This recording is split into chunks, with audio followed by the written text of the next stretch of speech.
The Green Bay Packers will have to play their biggest game of the season without their best player.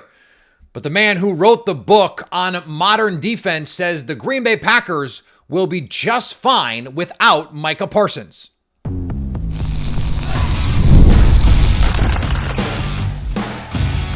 You are Locked On Packers, your daily Green Bay Packers podcast. Part of the Locked On Podcast Network, your team every day. You are Locked On Packers, part of the Locked On Podcast Network, your team every day. I'm Peter Bukowski, and I cover the Packers for The Leap, a newsletter I would love for you to subscribe to. Subscribe to the podcast wherever you get podcasts, iTunes, Spotify, Google, wherever you get podcasts, you will find Locked On Packers, the number one Packers podcast on the internet, and the show for fans who know what happened, they want to know why and how. Thanks to everyone who makes Locked On Packers their first listen every day.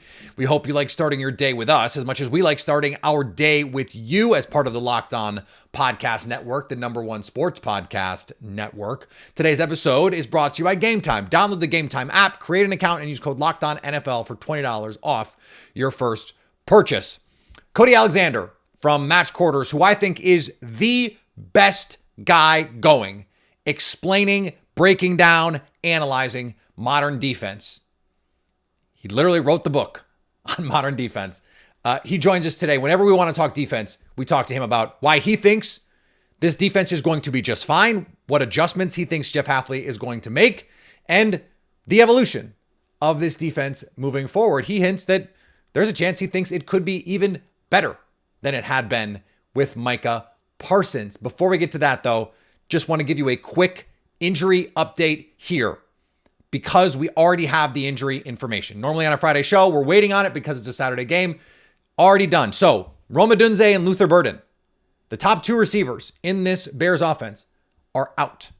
So it will be Zacchaeus, it will be DJ Moore, and it will be a bunch of guys you've never heard of playing receiver for the Chicago Bears.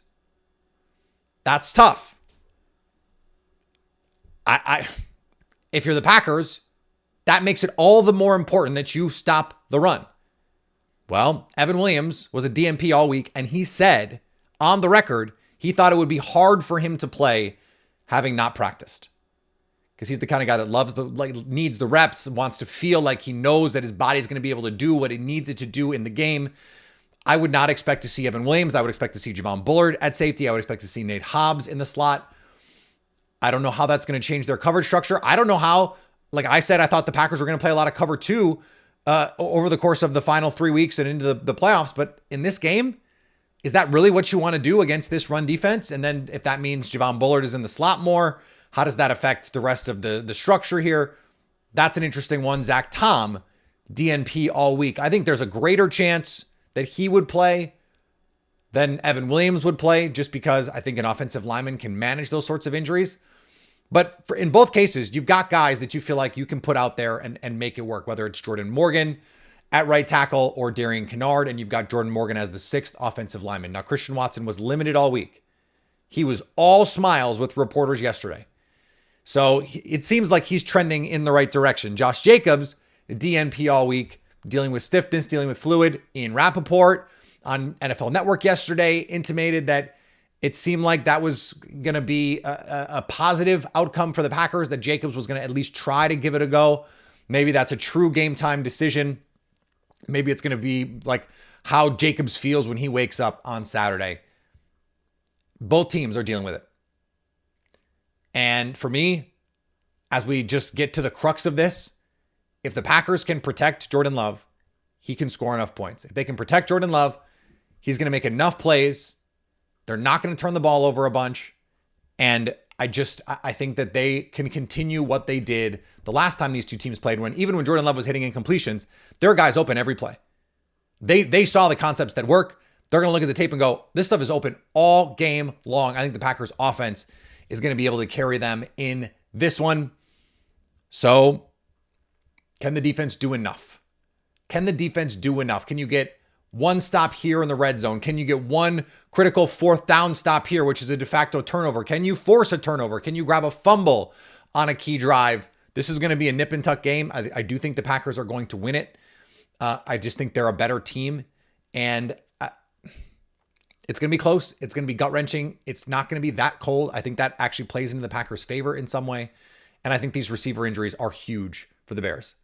I think they're huge because the difference between Zaccheaus and Burden or Rome Odunze is enormous. And DJ Moore, I know he had a nice week last week, but like one catch for -6 yards or whatever it was against the Packers 2 weeks ago. So, and he's not been, breaking any records this year in this offense. So I think the Packers are in good shape here, even with some of the injuries. Brenton Cox was full go this week. He might get activated and go. I think that would be big for the pass rush. Lucas Van Ness made it through practice. Matthew Golden made it through practice. Dontavian Wicks was limited all week, but was able to get some practice work in. Jaden Reed. So it seems like they're getting healthier at some other spots and have an opportunity here to really get this going in the right direction, at least offensively, after starting like a house on fire last week against the Broncos before the offensive line kind of crumbled. The Bears cannot rush the passer like that. So I'm not worried about the same kind of outcome in this one. Before we get too far down the line, let's get to our pal, Cody Alexander. Whenever we have big existential defensive questions, we always bring in our pal, Cody Alexander from Match Quarters to talk about them. And if losing Micah Parsons to a torn ACL isn't an existential question, I don't know what is. We don't have to get into any French philosophy here, Cody, but I do want to talk about why you feel, and we've talked about this a little offline, but why you feel that this Packers defense is going to be fine. Yeah, I would be really worried if I was looking at kind of the metrics from last year, pre-Micah Parsons, to the metrics this year, and there's a massive change. Looking at pressures, looking at sacks, looking at kind of even the run defense. I know Micah always gets a hard knock on, like, he's not Max Crosby or Myles Garrett, not just a wrecking shop, but he is a legitimate threat at the edge. When you really look at it, this defense has not gotten that much better from last year. You have a little bit more of that, obviously, home run hitting ability. Right. And that's really what the sack is. I think sacks are a little bit overrated in a sense that you could put, like, for instance, the New York Yankees, put Aaron Judge put him on the Oakland A's. It's not, he's going to hit 60 home runs regardless. It doesn't matter. It's not really going to change their outlook as a team. I think with this it's more of the parts instead of, and you're looking at that part instead of the whole. I actually think the secret sauce to this has been the secondary play when they do bring pressure, and on these later downs, that's typically where this defense really thrives. Yeah. They have the best blitz coverage in the NFL, even though they have a low blitz rate. But it's kind of that change up. So I actually think you're going to see a little bit of a dip, obviously, in production and pressure, but we're not looking at a defense that solely relies on Micah Parsons as the engine. What is weird to me is I've been looking and following the numbers, and I love to geek out about all the numbers, that this defense, like, I thought they had Micah Parsons to what was a top 10 group last year, and they should be a top 3, top 5 group, and they haven't been. Why do you think that is? Well, I think it's kind of what you get at with when you get a Micah Parsons is that you are shifting around. Okay, instead of playing 100% as a unit, we're now going to play a little bit more ISO ball with Micah Parsons. We're going to have to shift some guys around. We're going to change our blitz structures a little bit.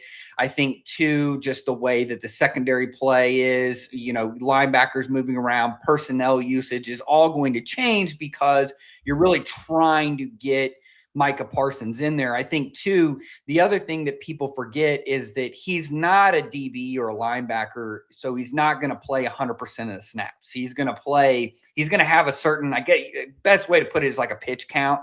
Right. Because if we're constantly asking you to do something, which is rush the passer, I've got to give you a little bit of a break. We can't just, it's kind of like if you've ever done a sprint workout, I can't just turn around every 30 seconds and just sprint again for a whole hour. So I think a little bit of that is where last year Hafley was playing basically total football, where it's the whole defense is working together. We're kind of all trying to mitigate the issues. Whereas now it's like, hey, we got to make sure that we're taking care of Micah and that we're using him as more of a leveraging piece. And sometimes that works and sometimes it doesn't.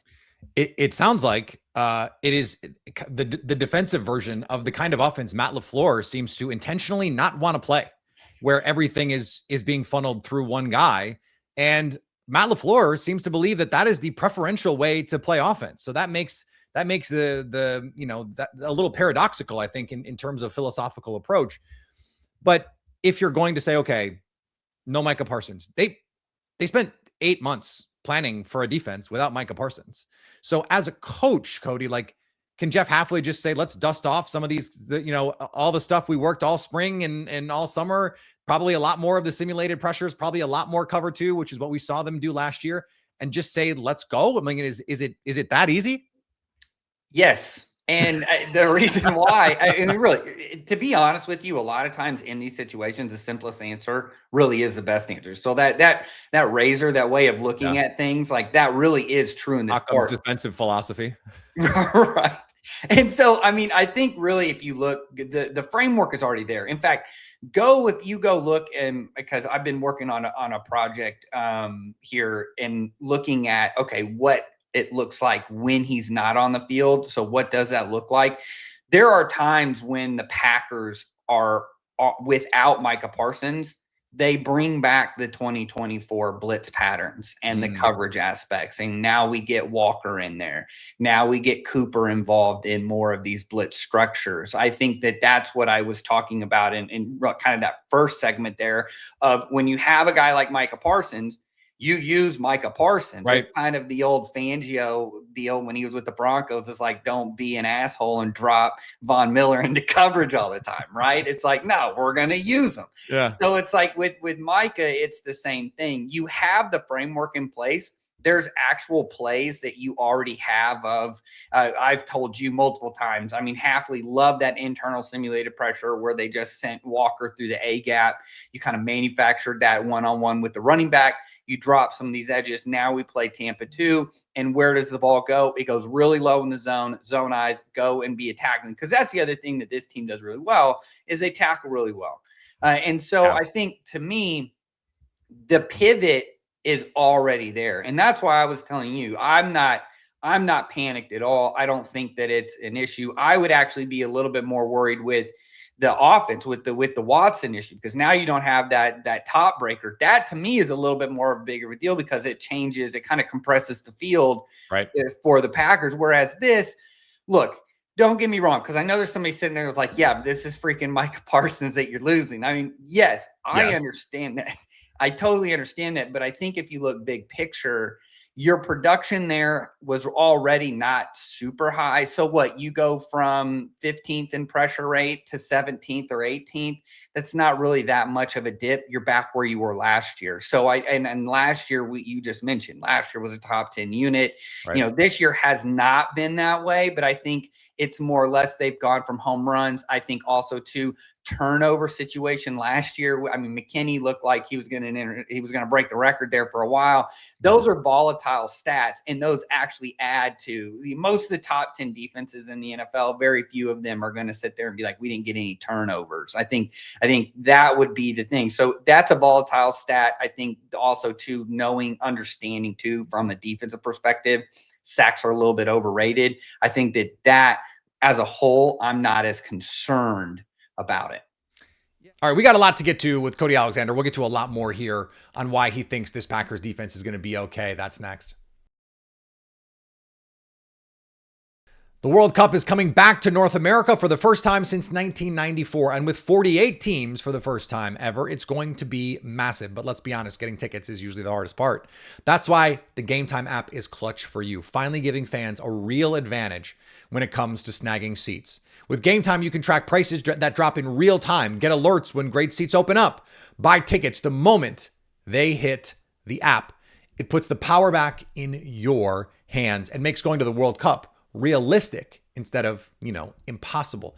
Pick a game, tap a section, and have your tickets in minutes. No confusion, no hunting for fine print. Alert for teams and matches that makes it easy to grab tickets the moment they drop instead of missing out. Take the guesswork out of buying World Cup tickets and make every match, concert, or event with Game Time. Download the Game Time app, create an account, and use the code LOCKEDONNFL for $20 off your first purchase. Terms apply. Again, download the app, Create an account and use code LOCKEDONNFL for $20 off the Game Time app. Thanks for making Locked On Packers your first listen, and thanks for making Locked On the #1 sports podcast network. You already live your team every day. Now take it to another level and go ad-free. Join the Everydayer Club and get Locked On Packers with no interruptions, members-only Discord access, and more, all for just $5 a month or $50 a year. Go to lockedonpackers.supercast.com or check the link in the show notes to learn more. Yeah, and what the example I keep using is go watch the tape of the Eagles game in the playoffs, where they had every concept. They knew exactly what Philly was going to run seemingly every time. And when they lost, it was just because they were getting out physical at the point of attack or whatever against the best offensive line in the league and the most explosive running back we've seen in the last decade. So like, that's just going to happen sometimes. For a week like this week, where, to your point, you can draw on a lot of things that they have done. It's not like they have to change the playbook, right? They can call all the things, all the stuff they're going to call Saturday are calls that they've made this season. But this is a Bears offense that is suddenly leaning in on all of these play action concepts. 60% play action rate last week, which is like unheard of. 70% in the second half against the Packers. As a defense, what do you have to do to combat that kind of stuff? Micah Parsons or no? Well, I think Hafley's actually been ahead of the curve on this. I did a video a couple weeks ago on essentially how they've ran base with quarters. Hafley, just to kind of give you a little historical context, Hafley happens to be from a Jimmy Johnson quarters tree. Jimmy Johnson's kind of the one that brought match quarters into the NFL, not the shell coverage that we hear quarters all the time about. You watch that base personnel, the rise in a little bit of these quarters. What that allows you to do, it's called 9-man spacing. So what that means is you have 11 guys on the field, 9 guys are essentially attached to that box, and they're going to be there really, really quickly. When you get to play action, the nice thing about quarters is especially the way that Hafley teaches it, which I know the way that he teaches it because I work with Phil Bennett at Baylor. Hafley worked with Phil Bennett, who's a Dave Wanstead guy. I could go on and on. Welcome to Jimmy Johnson quarters tree. So there's a layering in the way that they're doing it. There's also been a trend within these structures of where they actually cross key, which cross key means I'm actually going to look opposite. So even though we're talking about split field coverage, I'm going to actually look opposite because what do we get in condensed sets, play action? We get a lot of those deep crossing routes. Well, what's the best way to know what's coming is I'm going to flip my eyes the opposite direction. And it's time and time again, they've used this against teams that have tried to get big on them, 12 personnel, things like that. So I think that those schemes are still going to be there. In fact, Hafley, I think, has been well above it. In fact, I felt like I had my warm security blanket on watching some of these Packers tapes. I was getting like, oh, okay, yes, I know exactly what this looks like. So it's been fun to watch that defense. And yes, you're right. It's not been a top 10 DVOA. Even if you look at EPA, you want to go into the raw data of it. It hasn't been that. But I think what Hafley's been able to do is do a really good job of kind of mitigating some of the things, but also leveraging the fact that you do have Micah Parsons and you do have some of these other pieces, which you're going to have to kind of pick and pull what you want to do. One of the things too, like the Eagles after the Eagles game, and I know you did a video and a workup on that Packers tape against the Eagles. Jalen Hurts said that's the best defense we played all season. And they had played the Broncos. And then the Broncos came out of the Packers game, even though that they offensively in particular, they played really well in that game. And, James Palmer was reporting that the Broncos were like, damn, that's a really, really good football team. And I think to your point, it's because they're just so sound with what they do. But what they add is the attitude. They play with an edge. The rally to the football, the physicality, all that stuff. They've played as aggressive. And I don't just mean like, oh, they blitz and they play a bunch of man cover, because they don't. They don't do either of those things. They are the most aggressive, like 95% zone, seemingly not really, obviously, but like low man coverage rate, low blitz rate team that I've maybe ever seen, just because they just attack downhill at all times. How do you, as a coach, how do you ride that line of saying, okay, we're going to kind of be reactive, but we're going to play 100 miles an hour? Well, I think the thing too about this is, they don't have a high blitz rate, but they are a high man. So like they're actually over the 50 mark. So yes, this is kind of an interesting note about the Packers and where they're a little bit of an outlier, is that they are almost 80% zone team, right? But when they blitz, they're almost like a 55% closing in on 60% man team. So it's really that change up, right? And they do not blitz. They're actually, I thought, and I'm a little bit where I was wrong kind of deal is I thought we would see a lot more early down pressures just because they were so successful last year. We're really not at that point. The Packers they're coming back, by the way. I think they're coming back. Yeah, well, it's kind of like people are trying to figure out how aggressive I want to be on early downs. I think they want to be aggressive, but the Packers have actually been like, no, we're actually just going to play base defense on early downs.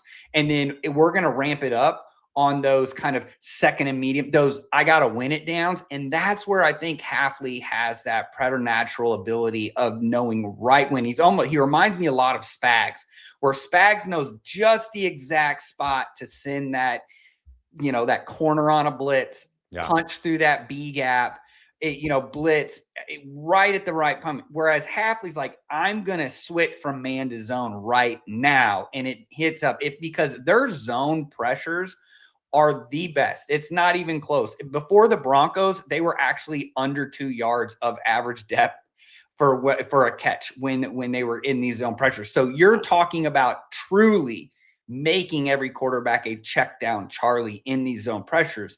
And so I think that gives confidence to that secondary. When you watch them, they're very confident in where they're going, when to be aggressive, when not to. But to your point about how do you be aggressive, those zone tackling, like I have eyes on the ball, I get to see the ball, and I know I've got a rally point on the other side. So it's that vice tackling that coaches talk about all the time, that team tackling. That's really the sign of a good defense. This is a bend but don't break. They're actually, if you look at it, I do a fun little thing every week where I kind of rate every defense on diversity. So diversity of blitzing, diversity of coverage. The Packers are one of the least diverse teams. You kind of have an idea, but the fundamentals are there.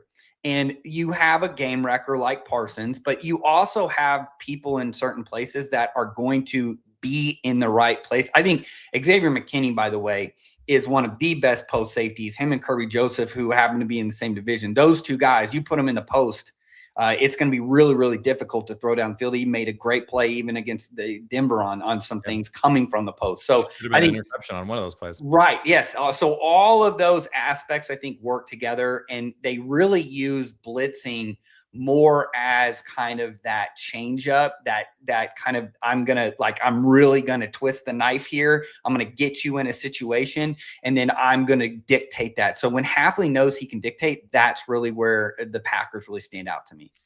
Let's dive in more on what this Packers defense is going to look like now, how they're going to match up with the Bears, all kinds of good stuff with Cody Alexander next. This episode brought to you by Prize Picks. The holiday season is one of the best time for sports, bowl games, big basketball matchups, playoff pushes. It's all happening at once. And while we're all making choices every day, one of the most fun places to make the right call is at Prize Picks. Prize Picks is the easiest way to get in on daily fantasy. Just pick more or less than at least 2 player projections. Lock in your lineup and you're in the game. It's simple, fast, and available in 45 states, including California, Texas, Florida, Georgia. Creating a lineup takes less than a minute, and the app makes the whole process smooth and intuitive. Plus, stacks. You got to check out the stacks. Let you choose one player, and 3 times you can pick, let's say, a quarterback's passing yards, touchdowns, and rushing yards, and you've got a lineup. It's really, really fun. Download the Prize Picks app today and use code LOCKEDONNFL to get $50 in lineups after you play your first $5 lineup. That's code LOCKEDONNFL to get $50 in lineups after you play your first $5 lineup with Prize Picks. It's good to be right. Well, and one of the things they were doing last year that was really interesting early on is they would put Rashawn Gary, who's not Micah Parsons, on one side, isolated, and then they'd overload the other side and go, okay, we know you have to slide to the right, which guarantees I'm getting a one-on-one with Rashawn Gary. And in addition to that, we're going to run some sort of game with our overload. And whether it's 4 or whatever it is, we're going to try and move the picture on your offensive line. And not only are we going to create a one-on-one for our best pass rusher, but then we're also going to make you sort out whatever kind of game we're running over here. And we saw that work with regularity, even when they're not bringing extra bodies. They'd show extra bodies, dictate terms in terms of pass protection, and then that would create wins for them that was something that I kept saying in the middle of the season, Cody. I'm like, what? You don't have to go away from that. I understand you want to let Micah Parsons cook, but just like that stuff works. Just like it's almost like when a coach says, I've got a great receiver, I don't have to scheme him open. It's like, what would be great is if you take that great receiver and scheme him open. Yes, and I, to your point, that's why another reason why, the Packers have one of the higher, I think they're a top 10 stunt team anyway. So that movement aspect part of it too, they really rely. So it's not a true like Robert Saleh static defense of where we're just going to play wide 9. Yeah, we're just going to line up and play. Right. We're just going to jet those guys and we're just going to play. Hopefully we can get to you. Whereas they're going to move, they're going to do some things to your point where the overload stuff really isolates that other side. So that those are already things. So again, you're already saying like, these are things that I know we already have in the playbook. We're just going to amplify those a little bit more. They may not be as effective because we don't have Micah Parsons. Like the one thing that they've really enjoyed doing is taking Micah, getting in an odd front and then just ramming him into a guard, and the poor guard or the center is just not going to be able I think Micah Parsons really enjoys doing that too. Yes. And so that element, that this is what I call schematic fluidity, because that play we've seen Quay Walker do a million times last year and a few times this year. So it's like, that's the same thing. They're just changing up a little bit of the presentation. So it's not a running back, it's a guard or a center that he's meeting up with.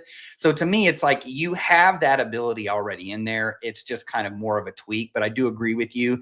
I've never kind of understood it either. When you have these amplifying things, like why not just use all the tools in the toolbox instead of just kind of like one or two? This Packers team in general in the Matt LaFleur era has played better when they are a little desperate, when they kind of have to get to certain things. And Jeff Hafley said it at the podium. I don't know how much of the press conferences you've ever watched of him. God, dog, he is a really charismatic guy in the room, and he will make you believe. And between him saying, like, he said something like, show our defense a little adversity, and I'll show you how they respond. Like you're going to see how they respond. I know what they're going to do. And for most coaches, that would sound so lame and so corny. But he makes you believe it. And you watch the way they play with the attitude that they play. Guys like Javon Bullard flying around, Evan Williams flying around. We'll see if he can play this week. They're playing with a verve that it seems easy in the NFL to ask every defense to play and rally really hard, but they don't. And this team does. And so to me, that's the biggest reason where I'm like, they're going to be fine because they have the right leader. They have the right guy pulling the levers. And then they just play with that kind of effort and intensity every time. That in the NFL even can be enough. No, I agree. And I think to highlight that even more is, last year they kind of snuck up on people. You look up at the end of the year and you're like, oh, wait, Packers were top 10 defense. That's crazy. Then you go back and you look and you're like, yeah, they were really good. This year, everybody kind of knows that, okay, they're not a top 10 defense, but we're going to talk about them like they are. We're going to treat them like they are, because I think Hafley has that respect. It's a lot like I think of Hafley in kind of the same mold as like a Jesse Minter with the Chargers, where you kind of have an idea like, yeah, they're not going to be the greatest team. He's kind of cooking these things out. He's creating a lot. They may not be a top 10 unit, but man, I'm going to talk about them like they are, because what they're doing and how they're doing it is just as important as kind of the production on the field. And they're not losing games. I think that's the biggest thing on defense, of where like you can lose some games because of, if you are a bend don't break defense. And that term kind of gets thrown around a little too much, just because we're in such a zone heavy universe anyway around the NFL, and zone tends to be that. But what they're doing is really elite mitigation of like, we know where we're weak. We know where you're trying to attack. We're going to make you kind of left-handed in that sense. I think some of the rotations that he uses, the big topic now is half-field reads versus pure progression. Yeah. Well, I think to my point, and I got asked this by the guys over on 33rd team, we're like, hey, what do you prefer? And I said, well, a half-field read is, yeah, you can manipulate it, but it's like, it's going to be quick. They know exactly where they're going with it. It's a quick read. Pure progression is going to take a bit longer. Well, that's the other thing too, is if I know that you are a half field, well, then I'm going to give you every kind of weird look. I'm going to make it look like coverage. I mean, Hafley's like, he's done this before, where one side literally looks like they're playing cover 3, and the other side is playing Tampa. But when you piece it meal, like when it looks all together, like it's going to fit just like it would. This is why we call them non-traditional Tampas, because you just don't have the mic running through the middle. They're called NTT. So like you have these looks, but he's manipulating each side. So if you want to do pure progression, that's fine. If you're half field, we're going to give you a different look. And I think, yeah, sometimes you guess wrong. Defenses are like that. And sometimes you run into, I mean, that's the other thing with the Packers. Like, let's be honest, the NFC North is arguably the best division in football, if not the NFC. So it's like, that's who you're playing on a weekly basis. So yeah, you're going to give up some different things. You're not feasting. You're not like the Patriots and basically feasting on a bunch of these teams. So like the analytics, like the efficiency analytics hate you, right? You look great on EPA, right? The raw stuff, but you start going opponent adjusted, it doesn't look good. So I think to me, that's where the Packers are. And like you said, the defense is always a reflection of the coordinator. And I don't think Hafley's a passive guy. I think he's aggressive. He was aggressive at Boston College. I think you have to kind of flip and understand what you're doing. You don't want to be Brian Flores, because I don't think you have those guys. But you do know what you got. You're aggressive when you need to be. And I think, like I said, he's got a preternatural ability to know when to blitz and then where that changeup in the coverage needs to be. I think the Spagnuolo call out is a great one. And it has started to feel like that, even though they don't play a bunch of man coverage and they don't, but they're just that ability to pick your spots in just the right kind of way. And to game plan for big games. And we saw, again, I brought up the Eagles game. Like, he just had a great game plan for that team. He can bespoke a game plan if he needs to, and he might have to drop 3 of them at the end of the regular season, and then 3 or 4 more in the playoffs. We'll see. But we'll check in with you again soon. Cody, I appreciate the time as always, man. Yeah, thanks for having me on. I appreciate it. All right, thanks to Cody for joining the show. Always excellent to talk to him. I think the Packers are going to win on Saturday night. I do think it's going to be a relatively close game, but I think the Packers' advantages offensively are just too great for this Bears defense to overcome. I just think the Bears defense is too reliant on turnovers. The Packers are playing with plenty of confidence. They know they're going to have to do a lot as long as Jordan Love doesn't press, as long as the offensive line does not play an uncharacteristically bad game. All those things could happen, right? I think the Packers are just going to be able to score too many points. And with the injuries on offense for the Bears, I don't think they're going to be able to just run the ball and give the ball to Colston Loveland, and that's going to be enough. Thanks for making Locked On Packers your first listen. Make sure you subscribe and follow Locked On Packers to get all the latest episodes. Subscribe to me on the social medias. Subscribe to the podcast on the social medias. And if you need a last-minute holiday gift, someone keeps asking what you want, make it easy. Ask for the Everydayer Club. Ad-free episodes of this show, exclusive Discord server access, and more. Subscriptions can be gifted through lockedonpackers.supercast.com. For those of you on video, we send you to the first ever 24/7 national NBA YouTube channel. On audio, make sure you make your second listen Locked On NFL. And as always, stay Locked On Packers.